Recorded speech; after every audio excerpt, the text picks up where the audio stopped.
இந்த வீடியோல நாம பார்க்க போறது நாட்டுக்கோழி கிரேவி. வெல்கம் டு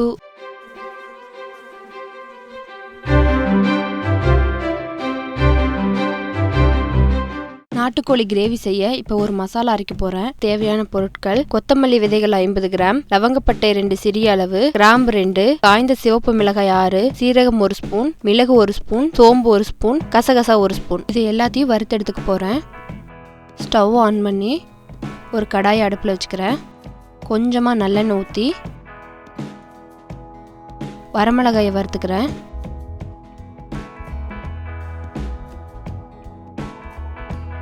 வரமிளகாய் வறுத்துருச்சு. இது எல்லாத்தையும் ஒன்றா சேர்த்து வறுத்துக்க போகிறேன். லோ ஃப்ளேமில் வச்சு வறுத்துக்கலாம்.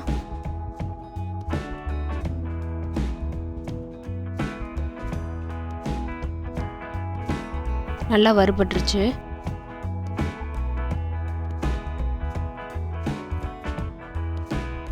வறுத்தது எல்லாத்தையும் ஆற வச்சு அரைச்சிக்கலாம்.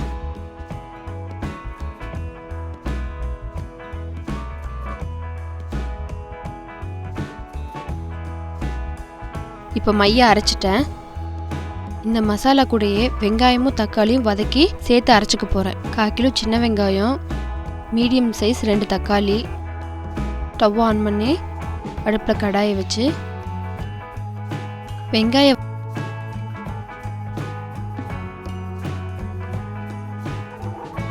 வதங்கறதுக்கு கொஞ்சம் நல்லெண்ணெய் சேர்த்துக்கிறேன். நல்லா வதக்கிக்கலாம்.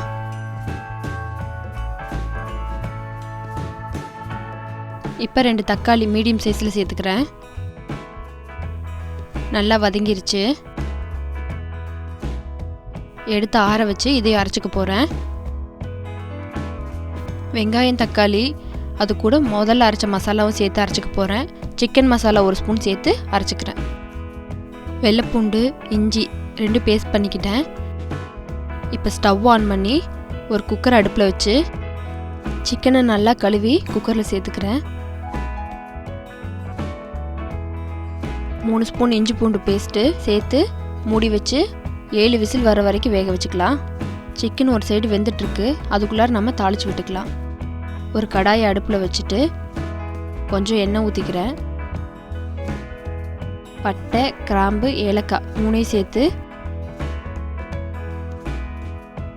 அப்புறம் கொஞ்சம் வெங்காயம், சின்ன வெங்காயம் நல்லா பொன்னிறமாக ஆகிற வரைக்கும் வறுத்துக்கலாம். இப்போ கொஞ்சம் கருவேப்பிலை, கொத்தமல்லி தழை சேர்த்துக்கிறேன்.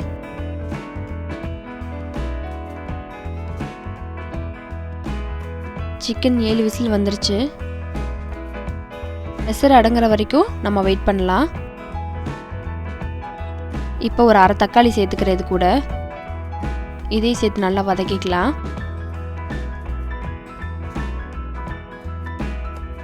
வேக வச்ச சிக்கனை சேர்த்துக்கிறேன்.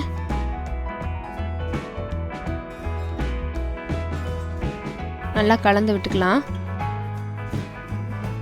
1 ஸ்பூன் சிக்கன் மசாலா இது கூட சேர்த்துக்க போகிறேன். முன்னாடியே அரைச்சி வச்ச மசாலா 2 குழிக்கரண்டி அளவுக்கு சேர்த்துக்கிறேன். சேர்த்துட்டு நல்லா கலந்து விட்டுக்கிறேன்.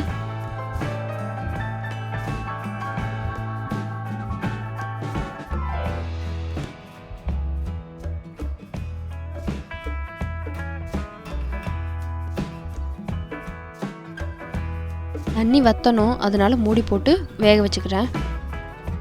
இப்போ ஓப்பன் பண்ணி பார்க்குறேன்.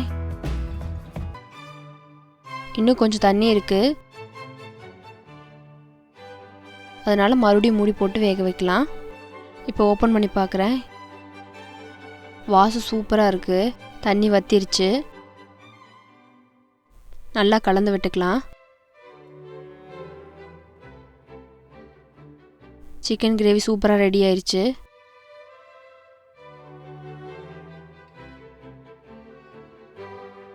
லைக் பண்ணுங்கள், ஷேர் பண்ணுங்கள். இந்த வீடியோ உங்களுக்கு பிடிச்சிருந்தா மறக்காமல் சப்ஸ்கிரைப் பண்ணுங்கள்.